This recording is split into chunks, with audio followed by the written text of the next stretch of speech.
Hello बच्चों, let's read the question. So the question says, which of the following statement is incorrect?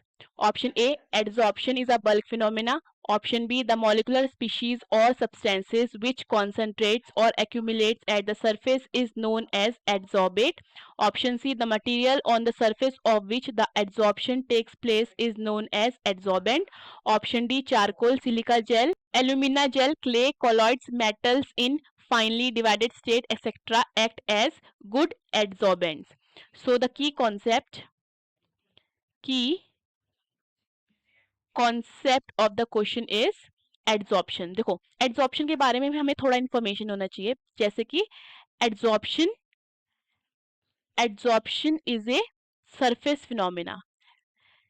adsorption जो होता है surface phenomena होता है, ये surface के ऊपर ही अकर होता है, ठीक है. अब surface phenomena है तो greater the surface area,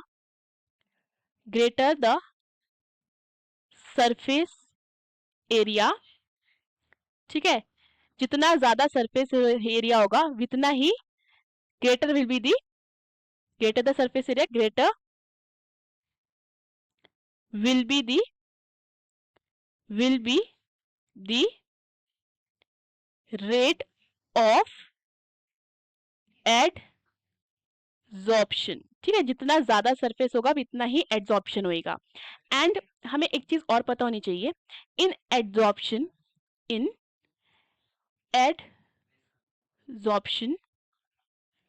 ठीक है, the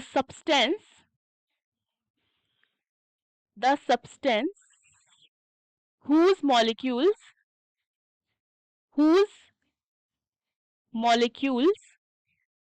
get adsorbed at the surface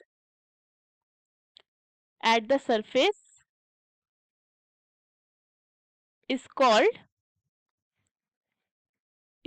the adsorbate. ठीक है, उसको adsorbate कहते हैं. And the substance on whose surface the process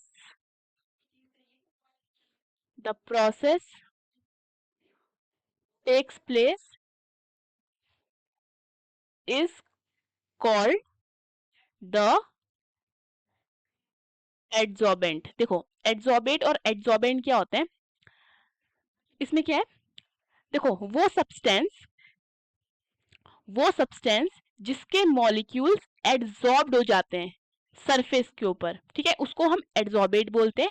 और वो सब्सटेंस जो कि ये करवाने के लिए जो अपना सरफेस दे रहा होता है, ठीक है, वो सब्सटेंस जो भी मॉलिक्यूल्स को एड्सॉर्ब करवाने के लिए सरफेस प्रोवाइड कर रहा होता है, उसको हम एड्सॉर्बेंट कहते हैं. ठीक है, अब देखो अगर हम देखते हैं यहाँ पे अपना option A, adsorption is a bulk phenomena, तो ये क्या हो जाता है, ये रॉन्ग हो जाता है.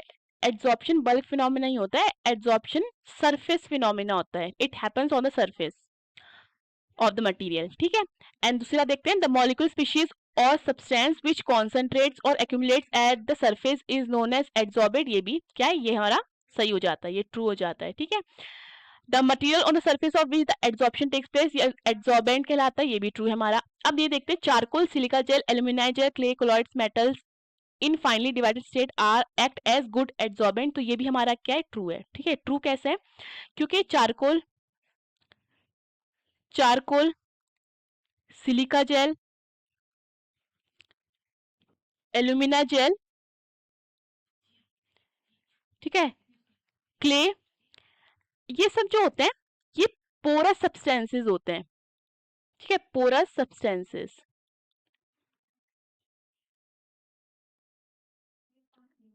फाइन. सो पोरस सब्सटेंसेस होने के कारण इनका सरफेस एरिया क्या हो जाता है, इनका सरफेस एरिया बढ़ जाता है. So they have large surface areas. ठीक है, अब देखो जितना बड़ा सरफेस एरिया होगा, जितना ग्रेटर सरफेस एरिया होगा एड्सॉर्बेंट का, ठीक है, उतना ही ज्यादा क्या होगा, एड्सॉर्प्शन होगा. ठीक है। तो सिलिका जेल, चारकोल, क्ले, ये सब क्या होते हैं, इनके सरफेस एरिया क्या होते हैं, ज्यादा होते हैं, जिसकी वजह से ये अच्छा गुड एड्सॉर्बेंट एक्ट कर सकते हैं। ठीक है, तो ये भी ट्रू हो जाता है। सो हमारा करेक्ट ऑप्शन क्या है, A. Hope you understood the question. Best of luck.